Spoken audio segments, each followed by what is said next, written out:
Hello दोस्तों, ये matrix का सेकंड लेक्चर है। सेकंड लेक्चर की शुरुआत करने से पहले जो हमने फर्स्ट लेक्चर में पढ़ा था उससे रिलेटेड कुछ और क्वेश्चंस कर लेते हैं जो ऑलरेडी आपके बोर्ड्स में पूछे जा चुके हैं। ठीक है, चलिए शुरू करते हैं। पहला question, right the number of all possible matrix of order 2 cross 2 with each entry 1, 2 और 3। ठीक है, अच्छा 2 क्रॉस 2 का मतलब क्या? ऐसा मैट्रिक्स है जिसमें 2 रो और 2 कॉलम हो। तो लेट करें तो मैट्रिक्स क्या है? ए। ठीक है, जिसमें 2 क्रॉस 2 का मतलब क्या? 2 रो और 2 कॉलम। तो जो पहला एलिमेंट है वो A11 A12, दूसरा A21 A22। समझ में आया? ये किस ऑर्डर का मैट्रिक्स है? 2 क्रॉस 2 ऑर्डर का। ठीक है, तो बोला कितने पॉसिबल मैट्रिक्स बन सकते हैं। तो जरा देखिए, मतलब 1 2 3 4। ठीक है, इसको भरने के कितने तरीके हैं? 3। क्यों? क्योंकि कितने एलिमेंट है? 1 2 3। तो इस जगह को भरने के लिए कितने तरीके हैं? 3। इसको भरने के कितने तरीके हैं? 3। इसको भरने के कितने तरीके हैं? 3। इसको भरने के कितने तरीके हैं? 3। तो कितने पॉसिबल मैट्रिक्स बन सकते हैं? इनकी मल्टीप्लिकेशन 3 के 9 3 27 27 3 81। 81 क्या होगा आंसर? पिछली क्लास में करा चुका हूं ऐसे क्वेश्चंस, देख लीजिएगा। ठीक है, चलिए इसका वो तरीका भी बताया था, शॉर्ट ट्रिक। कितना है? 2 क्रॉस 2 यानी 2 से मल्टीप्लाई करके कितने हैं? 4। और एंट्री कितनी है? 3 की, मतलब 3 की पावर 4। 3 की पावर 4 कितना? 81। आया समझ में? चलिए second question, if a matrix has 8 elements then what are the possible order it can have. एक मैट्रिक्स है जिसमें 8 एलिमेंट है। अगर 8 एलिमेंट है तो इसका ऑर्डर बताएं क्या हो सकता है। तो ध्यान रखिएगा, जब भी ऑर्डर बताना हो 2 चीज को फॉलो करना है बस। 2 ऐसे नेचुरल नंबर लीजिए जिसका मल्टीप्लिकेशन कितना आ जाए? 8। ठीक है, चलिए क्या बोला? 2 ऐसे नेचुरल नंबर लेने हैं जिसका मल्टीप्लिकेशन कितने आ जाए? 8। चलिए, तो 2 ऐसे नेचुरल नंबर 1 into 8 8 का 8 या 8 दूसरा क्या सकता है? 8 into 1 या अगला क्या सकता है? 2 क्रॉस 4 क्रॉस 2 और दूसरा एक और क्या सकता है? 2 क्रॉस 4। ये वो नेचुरल नंबर है जिनके मल्टीप्लिकेशन करने के बाद कितना मिल रहा है? 8। तो ये पॉसिबल ऑर्डर्स है। कितने पॉसिबल ऑर्डर्स हुए? 4। आया समझ में? चलो तीसरा question, construct the matrix of 3 cross 2 such that A is this 3 cross 2 3 मतलब ऐसा मैट्रिक्स बनाना है जिसमें 3 रो हो 2 क्या हो? कॉलम। तो लेट करें तो मैट्रिक्स क्या है? Answer let matrix A is equals to जिसमें कितने हो? 3 रो हो। कितने हो? 3 रो। तो A11 A12 A21 A22 A31 A32। ये किस ऑर्डर की मैट्रिक्स है? 3 रो 2 कॉलम। ठीक है, अब मान लो मुझे ए वाला एलिमेंट फाइंड करना है, तो इसे यहां से फाइंड कर सकता हूं। आप याद है आई क्या रिप्रेजेंट करता है? रो। और जे क्या रिप्रेजेंट करता है? कॉलम। और इसको क्या बोलते थे अपन? मॉड। याद है? पिछले क्लास में करा चुका हूं। चलो आगे बढ़ो। तो A1 फाइंड करना है, मतलब इसमें 1 माइनस 2 into 1 डिवाइड बाय 2। इसका क्या? मॉड। मतलब 1 माइनस 2 कितना हो गया? माइनस का हाफ। इसका मॉड बताया था, मॉड के अंदर नेगेटिव वो पॉजिटिव निकालता है। ये कितना हो जाएगा? 1/2। मतलब आपकी जो मैट्रिक्स क्या आएगी? A1 एलिमेंट क्या होगा? 1/2। ऐसे ही A12 निकाल सकते हो। A12 निकाल लो। I की जगह 1 माइनस 2 इंटू J की जगह कितना रखो? 2 डिवाइड बाय कितना? 2। कितना? 1 माइनस 4 करा 1 माइनस 4 माइनस 3 और डिवाइड बाय 2 माइनस 3/2 का मॉड। तो कितना है? 3/2। कॉपी में सॉल्व कर लीजिएगा, आंसर मैच कर लीजिएगा। चलिए 3/2। फिर ये क्या फाइंड करें? A21 मतलब I की जगह कितना रखना है? I की जगह 2। I की जगह कितना रखना है? 2 माइनस 2। ये कितना लगेगा आपका? 0। कॉपी में कर लीजिएगा प्लीज, मैं ऐसे करा दे रहा हूँ क्योंकि पिछले क्लास में करा चुका हूँ। ठीक है, आइए A22 तो मतलब I की जगह कितना रखूं? 2 जगह 2 2 minus 4 minus 2 minus 2 divide by 2 1 minus 1 का मॉड माइनस 1। आया समझ में? चलिए अगर A31 मतलब I कितना रखूं? 3 और J कितना रखूं? 1। 3 माइनस 2 1 और 1/2 1/2 का मॉड 1/2 पॉजिटिव है, उसका मॉड पॉजिटिव का मॉड पॉजिटिव निकालता है। तो कितना आएगा? 1/2। आइए A32 I कितना रखूं? 3 माइनस 4 क्योंकि जगह रखूंगा 3 माइनस 4 कितना है? -1 -1/2 -1/2 का मॉड कितना आएगा? 1/2। ताकि ये मैट्रिक्स बन गई। किस ऑर्डर की? 3 क्रॉस 2। आया समझ में? चलिए अगला क्वेश्चन बोलता है if a matrix has 5 element, एक ऐसा मैट्रिक्स है जिसमें 5 एलिमेंट है, then write the possible order it can have. तो मैंने बोला ऑर्डर के लिए सिर्फ दो चीज में रखना है, दो ऐसे नेचुरल नंबर उठाना है जिसका मल्टीप्लिकेशन कितना आ जाए 5। तो कौन सा कितना है 5 into 1 और 1 into 5, ये पॉसिबल ऑर्डर है। आया समझ में? चलिए आई होप ये चीजें क्लियर होंगी। आगे बढ़ते हैं। चलिए साहब अगला टॉपिक लिखते हैं, इक्वालिटी ऑफ मैट्रिक्स। क्या? Equality of matrix. ठीक है, दो मैट्रिक्स इक्वल कब होंगे? दो मैट्रिक्स इक्वल तभी होंगे जब उन दोनों का ऑर्डर सेम हो। सेकंड पॉइंट, उनके कॉरस्पॉन्डिंग एलिमेंट में क्या हो? सेम हो। मतलब two matrix will be equal when their order is same. Second point, अगर दोनों का ऑर्डर सेम है, दोनों इक्वल मैट्रिक्स होंगे और कॉरस्पॉन्डिंग एलिमेंट क्या होंगे? Corresponding element will be also same। उनका कॉरस्पॉन्डिंग एलिमेंट भी क्या होना चाहिए? सेम होना चाहिए। जैसे एग्जांपल लेते हैं, मान लो एग्जांपल कोई एक मैट्रिक्स है, कोई एक मैट्रिक्स उसका एलिमेंट ai है जिसके ऑर्डर n क्रॉस n है, n क्रॉस n है, और कोई दूसरा मैट्रिक्स b है, मान लो bij, इसका ऑर्डर p क्रॉस q है। ये दो मैट्रिक्स इक्वल तभी होंगे जब दोनों का ऑर्डर क्या होगा? सेम होगा। ठीक है, आइए इसको कोशिश करते हैं। चलिए उतार लीजिए, आई होप उतार लिया होगा।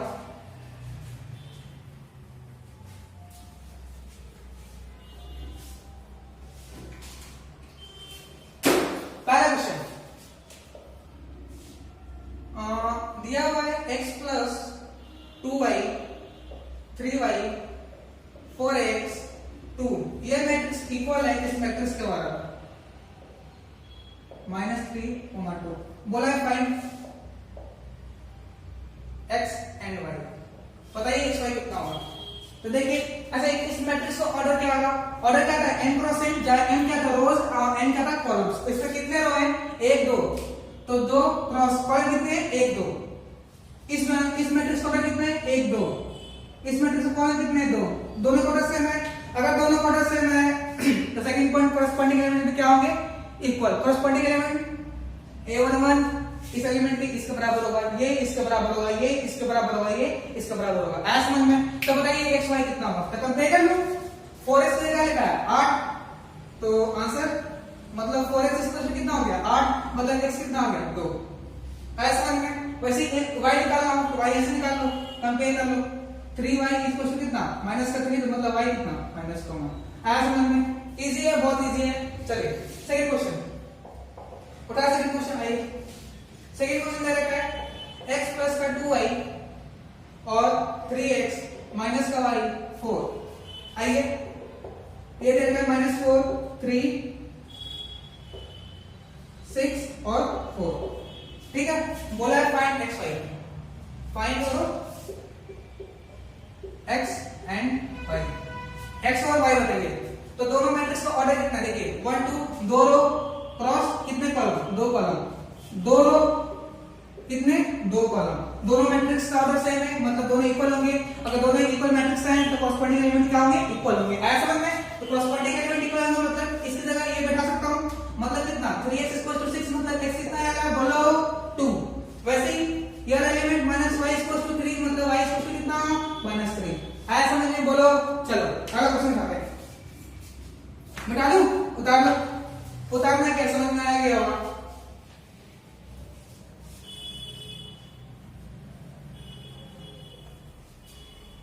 आइए अगला क्वेश्चन। एक और क्वेश्चन नंबर 3। क्वेश्चन नंबर 3 क्या रखा है? x into y z plus 6 y 4 x plus y एक मैट्रिक्स इक्वल है 8 0 w और 6। ठीक है, बोला फाइंड x y, फाइंड नहीं x plus y plus z। शुरू होगा x plus y plus z होगा। जल्दी बताओ, करो एक बार ट्राई अपने से। चले आई होप ने ट्राई किया होगा। दो मैट्रिक्स दोनों का ऑर्डर क्या है 2 क्रॉस 2, 2 रो 2 कॉलम, इसमें 2 रो 2 कॉलम, दोनों मैट्रिक्स इक्वल है मतलब ऑर्डर सेम है, ऑर्डर सेम है तो दोनों के कोरेस्पोंडिंग एलिमेंट क्या होंगे इक्वल होंगे। तो देखो z प्लस 6 से क्या बता सकता हूँ 0, तो मतलब z कितना रहेगा -6। आइए ऐसे ही x प्लस वाई कितना रहेगा 6, x प्लस वाई इसके बराबर और कितना का 6। अब सवाल क्या है x प्लस वाई प्लस का z, तो x प्लस वाई का सीधा डायरेक्ट है 6 और प्लस का z कितना है -6, मतलब आंसर कितना आएगा 0। बोलो समझ में आया? आ गया? अगला क्वेश्चन नंबर 4। ये सारे क्वेश्चन बोर्ड में पूछे गए हैं। आप अगर मेरे नोट्स के थ्रू जाते हैं तो आपको अलग से कुछ पढ़ने की जरूरत नहीं है, जो मैं कराता हूँ सारे प्रीवियस क्वेश्चंस कराता हूँ, प्लस अगर आप इस लेक्चर के दौरान अपना एनसीईआरटी कंप्लीट करते चलते हैं तो आपको सारी चीजें क्लियर होगी। अब ये नहीं कि अब मैं एक क्वेश्चन कराऊंगा लाइन से आगे एनसीईआरटी का, नहीं, जितना कंसेप्ट बता रहे हो उतने कंसेप्ट पे आपके जितने पहले एक्सरसाइज उस पे सारे क्वेश्चंस बन जाएंगे। ठीक है? ठीक है, चलिए आइए अगला क्वेश्चन से एक और क्वेश्चन उठा लेते हैं। इफ दे रखा है कितना a प्लस का 4 8 3b माइनस का 6 इक्वल टू कितना 2a प्लस का 2 8 b प्लस का 2 a माइनस का 8b। तो बताओ a माइनस 2b कितना होगा? शुरू हो जाओ, चलो करो। दो मैट्रिक्स है, दोनों मैट्रिक्स इक्वल है मतलब ऑर्डर सेम होगा, ऑर्डर सेम होगा तो कोरेस्पोंडिंग एलिमेंट भी क्या होंगे इक्वल होंगे। इसका ऑर्डर कितना होगा 2 क्रॉस 2, इस मैट्रिक्स का ऑर्डर कितना होगा 2 क्रॉस 2, कोरेस्पोंडिंग एलिमेंट भी इक्वल है मतलब a प्लस 4 बराबर होगा किसके, इसके मतलब 2a प्लस का 2। आया समझ में? ऐसे एन कर सकते हो मतलब 2a प्लस का 2 माइनस का a माइनस का 4 इक्वल टू 0। अरे सिंपल है, जो 10वीं 8वीं 9वीं में बच्चा करता है। 2a में से a माइनस का 2 इक्वल टू 0 मतलब a कितना आ गया आपका 2। ये से b निकालो, b कैसे निकाल सकते हो? मान ये 3b इक्वल टू कितना b प्लस का 2, यहां से बनाया है 2b इक्वल टू कितना 2 मतलब b कितना आ गया 1। माना क्या है आपसे a minus 2 plus b, a कितना है 2 माइनस का 2 इनटू b कितना 1 मतलब 2 माइनस का 2 आपको कितना गया 0। बोलो समझ में आया? आई होप क्लियर है। चलो आगे बढ़ते हैं। चलिए साहब आगे बढ़ते हैं। अगला टॉपिक है अपना टाइप्स ऑफ मैट्रिक्स। क्या types of matrix? Types of matrix. चलिए पहले टाइप रो मैट्रिक्स। क्या रो मैट्रिक्स? रो मैट्रिक्स को बोलते हैं, लिखिए जरा definition. A matrix is said to be row matrix if it has only one row। ऐसे मैट्रिक्स जिसमें से केवल एक रो ऐसे मैट्रिक्स क्या बोलते हैं रो मैट्रिक्स। एग्जांपल ले लीजिए, स्मॉल वेव मैट्रिक्स है, इसके एलिमेंट्स है a11 a12 a13 a14 output क्या था a1 एंटर। तो इस मैट्रिक्स का ऑर्डर क्या होगा? तो ऑर्डर ऑफ मैट्रिक्स क्या होगा? ऑर्डर इज इक्वल टू क्या होता है m क्रॉस n। n क्या होता है रो, इसमें कितने रो है एक और कॉलम कितने n कॉलम्स। तो ऐसे मैट्रिक्स का ऑर्डर कितना होता है 1 क्रॉस n। चलिए साहब आगे बढ़ते हैं।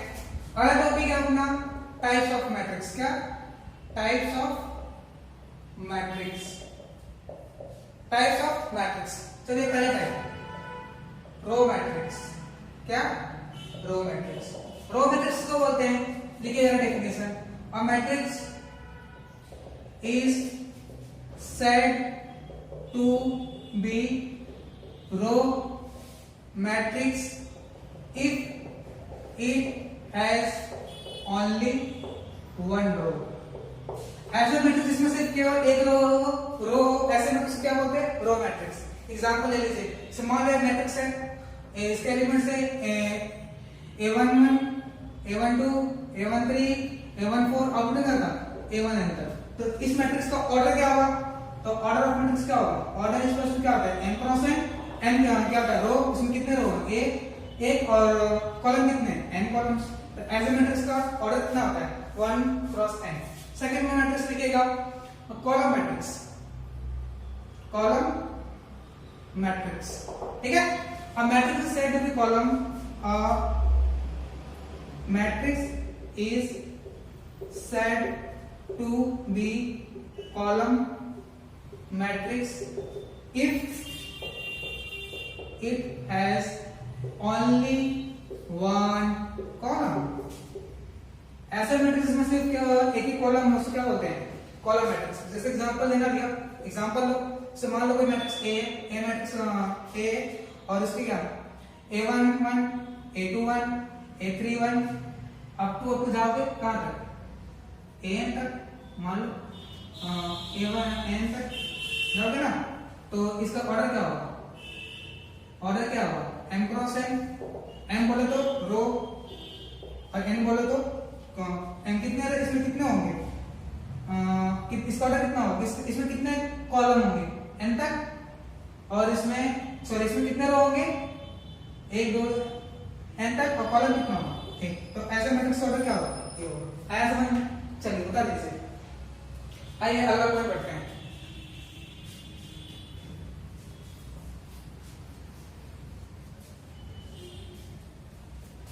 चलिए मिटा दो.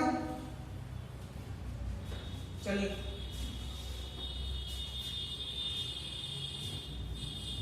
अब आता है अगला मैट्रिक्स, थर्ड टाइप की मैट्रिक्स नल मैट्रिक्स. क्या आती है नल मैट्रिक्स. कैसी बात बोलते हो क्या, जीरो मैट्रिक्स. किसको बोलते हैं, if all element of a matrix is zero then it is what null matrix. वो कौन सा मैट्रिक्स होगा साहब, नल मैट्रिक्स. अगर सारे एलिमेंट जीरो होंगे तो कौन सा मैट्रिक्स होगा, नल मैट्रिक्स. आइए फोर्थ टाइप के मैट्रिक्स. ये आपके सीधे से पढ़ में नहीं है, लेकिन जान लीजिए क्या कभी क्वेश्चन आ जाए. Trace matrix. क्या ट्रेस मैट्रिक्स. उससे पहले जरा एक मिनट सौ सीख लीजिए. Square matrix. क्या स्क्वायर मैट्रिक्स. स्क्वायर मैट्रिक्स क्या होता है, इफ ऑल स्क्वायर मैट्रिक्स बता चुका हूं पहले भी. m is equals to n. m if number of rows is equals to number of columns then it is a square matrix. लिख दो. m का डिनोट करता है रो और n का डिनोट करता है कॉलम. अगर रो कॉलम के बराबर हुआ तो कौन सा मैट्रिक्स होगा, वो square matrix. If number of row equals to number of what column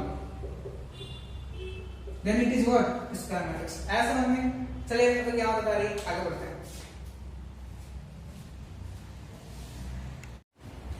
चलिए सब अगला करते हैं. अगला मैट्रिक्स कौन सा होगा, ट्रांस मैट्रिक्स. ठीक है. ट्रांस मैट्रिक्स क्या होता है, चलिए sum of all elements of a diagonal in a square matrix is called truss matrix. ठीक है. सेकंड पॉइंट लिखिए इसमें डिनोटेड है, denoted by trace of mx. क्या है मतलब, इस एग्जांपल ले लो. मान लो मैंने आपको एक मैट्रिक्स दिया 1 0 2 3 -7, मान लो 2 4 5 3. एक मैट्रिक्स है. ठीक है. क्या स्क्वायर मैट्रिक्स है, हाँ. क्यों, कैसे पता चला आपको स्क्वायर मैट्रिक्स है, इसमें number of row equal number of column. कैसे पता चलेगा बताओ. इस मैट्रिक्स का ऑर्डर बताओ. तो ऑर्डर देने क्या चाहिए, रो और कॉलम. तो कितने रो, 1 2 3, मतलब ऑर्डर मैट्रिक्स कितने हैं, 3, और ये कॉलम कितने 3. अच्छा, इसमें number of row equal number of column की, मतलब ये स्क्वायर मैट्रिक्स है. हाँ. इसका इस मैट्रिक्स का ट्रेस बताओ. तो ट्रेस क्या होता है आपको पता है, डायगोनल होता है. इस डायगोनल एलिमेंट का सम ऑफ एलिमेंट.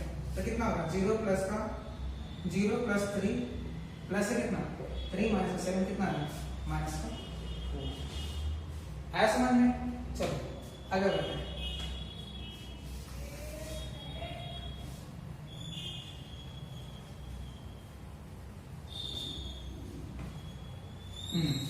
बढ़िया आगे. चलिए अगला तो classification of square matrix. Square matrix का क्लासिफिकेशन देखिए दो तरह से होता है. स्क्वायर मैट्रिक्स, एक होता है डायगोनल मैट्रिक्स। स्क्वायर मैट्रिक्स को दो तरह से क्लासिफाई किया गया है, एक डायगोनल मैट्रिक्स, एक होता है ट्रायंगुलर मैट्रिक्स। क्या होता है? Triangular matrix. ठीक है, डायगोनल मैट्रिक्स। डायगोनल मैट्रिक्स कैसे पहचानेंगे? तो डायगोनल मैट्रिक्स में डायगोनल को छोड़ के सारे एलिमेंट जीरो होंगे। ठीक है, मतलब मान लो कोई मैट्रिक्स है, मान लो कोई मैट्रिक्स ए है, तो d1 0 0 0, d2 0 0 0, d3, मतलब डायगोनल को छोड़ के सारे एलिमेंट्स क्या होंगे? जीरो होंगे। ठीक है, चलिए तो इसको लिखेंगे कैसे? तो इसको लिख सकते हैं आप क्या? डायगोनल क्या? d1 d2 क्या? d3। ठीक है, डायगोनल मैट्रिक्स का दो भाई, मतलब दो और पार्ट क्या क्या? एक का नाम दिया गया आइडेंटिटी मैट्रिक्स, आइडेंटिटी मैट्रिक्स। ठीक है, और दूसरे का नाम आइडेंटिटी मैट्रिक्स को बता दूं, और दूसरे का नाम दिया गया स्केलर मैट्रिक्स। क्या दिया गया? Scalar matrix. स्केलर मैट्रिक्स कैसे पहचानेंगे? स्केलर मैट्रिक्स को पहचानना बहुत इजी है। स्केलर मैट्रिक्स में सब एक ही तरह के एलिमेंट्स होंगे, मतलब जो डायगोनल एलिमेंट होंगे ना वो सब एक ही तरह के होंगे एक्सेप्ट वन, क्योंकि जिस दिन वन हो गया वो आइडेंटिटी मैट्रिक्स बनेगा। समझ में आएगा? मतलब डायगोनल को छोड़ के सारे एलिमेंट क्या होंगे? सेम, 0 के एक्सेप्ट इसमें वन नहीं होगा, ये नहीं कि वन बढ़ गया, वन बढ़ गया आइडेंटिटी मैट्रिक्स हो जाएगा। इसकी पहचान क्या है? मान लो मैट्रिक्स है, इसमें सारे जो डायगोनल एलिमेंट क्या होंगे? 1 1 होंगे। क्या होंगे? 1 1। क्या होंगे? 1 1। आया समझ में? चलो ठीक है, आया समझ में? डायगोनल मैट्रिक्स तीन तरह के, अगर तीनों जो डायगोनल एलिमेंट है एक हुआ था आइडेंटिटी, एक के सेम हुआ, एक के अलावा अगर सेम हुआ तो क्या? स्केलर। अगर तीनों डिफरेंट हुए तो क्या? Diagonal matrix. आया समझ में? डायगोनल मैट्रिक्स को दो भाई, स्केलर मैट्रिक्स, आइडेंटिटी मैट्रिक्स। समझ में? अब आया ट्रायंगुलर मैट्रिक्स। ट्रायंगुलर मैट्रिक्स में दो भाई, अपर ट्रायंगुलर और दूसरा क्या था? Lower triangular. क्या? Lower triangular. ऐसा में अपर ट्रायंगुलर। सर आइए अपर ट्रायंगुलर, चलिए आगे आते हैं। क्या था अगला टॉपिक? Triangular matrix. क्या था? Triangular matrix. ठीक है, ट्रायंगुलर मैट्रिक्स में दो पार्ट आया समझ में? अपर ट्रायंगुलर और दूसरा लोअर ट्रायंगुलर। ठीक है, अपर ट्रायंगुलर मान लो कि मैट्रिक्स ए है, तो अपर ट्रायंगुलर को मैं पहचानूं कैसे? देखो A B C D E F G H I. कल जैसा लेक्चर ध्यान देखा हो क्या होगा? इस वाले में इसको मैं बोलते क्या था? देखो इसको क्या बोला था मैं? Principal diagonal. क्या बोला था मैंने? Principal diagonal. ठीक है, अगर प्रिंसिपल डायगोनल पे धर दो तो एक ट्रायंगल देखेगा, एक ट्रायंगल देखेगा। तो अपर ट्रायंगल में खास बात ये होगी कि एक ये ऊपर वाला ट्रायंगल, ये नीचे वाला ट्रायंगल। तो अपर ट्रायंगल में अपर वाले एलिमेंट्स होंगे, जब उसके नीचे वाले जो इस डायग्राम के नीचे वाले जो ट्रायंगल है उसमें एलिमेंट क्या होंगे? जीरो। तो अपर ट्रायंगल तभी होगा जब इसके एलिमेंट क्या होंगे? जीरो होंगे। है समझ में? ठीक है, सेकंड पॉइंट इसमें ध्यान रखना था, इसके ऊपर वाले में आई छोटा था जे से, और इस वाले पार्ट में आई बड़ा था जे से। ऐसा नहीं, तो ए आई जे जीरो है किसके लिए? व्हेन आई ग्रेटर देन जे। याद है? तो भूल भाल गए, देख लेना पिछला नोट्स। ठीक है, इसको प्रिंसिपल, इसको ढक दिया तो एक ऊपर ट्रायंगल, एक नीचे ट्रायंगल। अपर ट्रायंगल को पहचानने का तरीका क्या है कि डायगोनल के जो ऊपर ट्रायंगल उसमें एलिमेंट मौजूद होंगे, जब उसके नीचे वाले एलिमेंट मौजूद नहीं होंगे, सारे क्या होंगे? जीरो होंगे। ठीक है, ए आई ग्रेटर देन जीरो, आई जे बराबर आई से और आई बराबर इसमें क्या? जे से। ठीक है, वैसे लोअर ट्रायंगल का पहचान तरीका क्या है? मान लो ये मैट्रिक्स है A B C D E F G H I, इसके क्या है? एलिमेंट्स। तो आपको पता है इसको क्या बोलते थे अपन?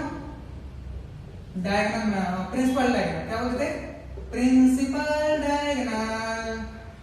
क्या बोलते थे? Principal diagonal. ठीक है, अच्छा तो ये लोअर ट्रायंगल है, तो अगर इस डायगोनल काट दूं तो दो ट्रायंगल बने, एक ट्रायंगल एक ट्रायंगल। तो लोअर ट्रायंगल में क्या होगा कि लोअर ट्रायंगल में होगा क्या कि ये वाला जो लोअर होंगे ना उसमें एलिमेंट मौजूद होगा, जबकि अपर में एलिमेंट मौजूद नहीं होगा। मतलब क्या होगा सर? जीरो होंगे, ये भी क्या होगा जीरो, ये भी जीरो, ये भी क्या होगा जीरो। याद है ये किसके लिए था, और इसमें क्या था I greater than what J.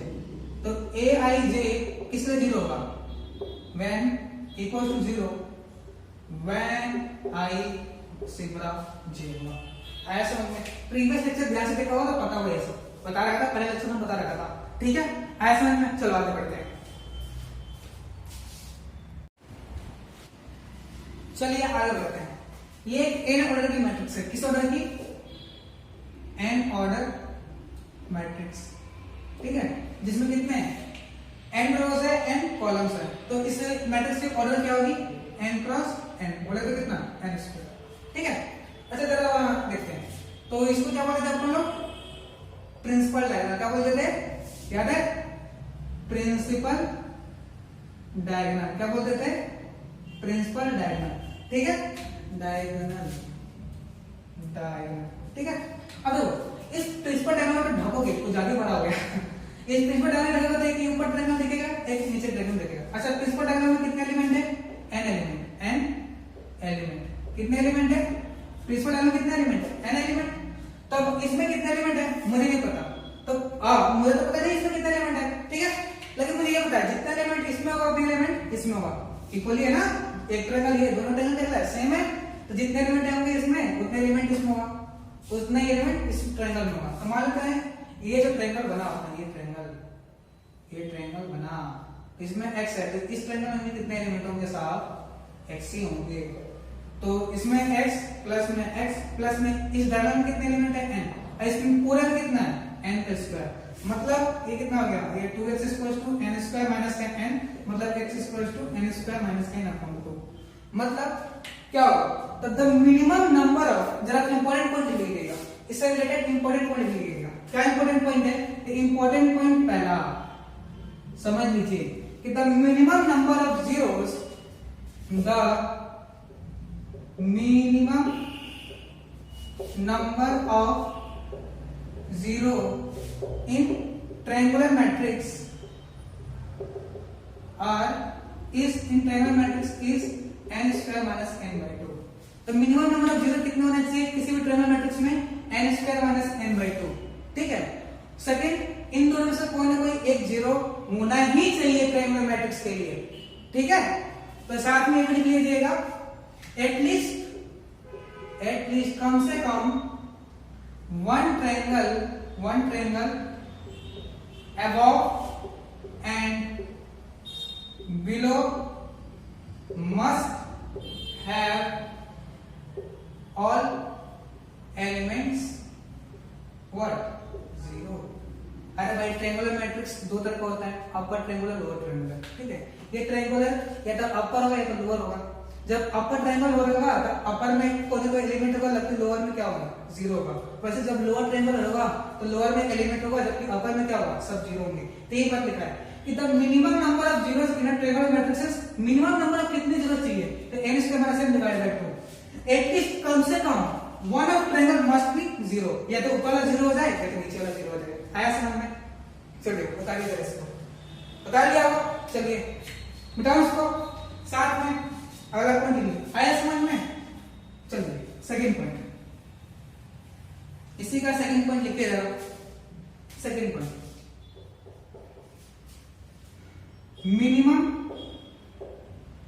Minimum number of zero in diagonal matrix is n square minus n।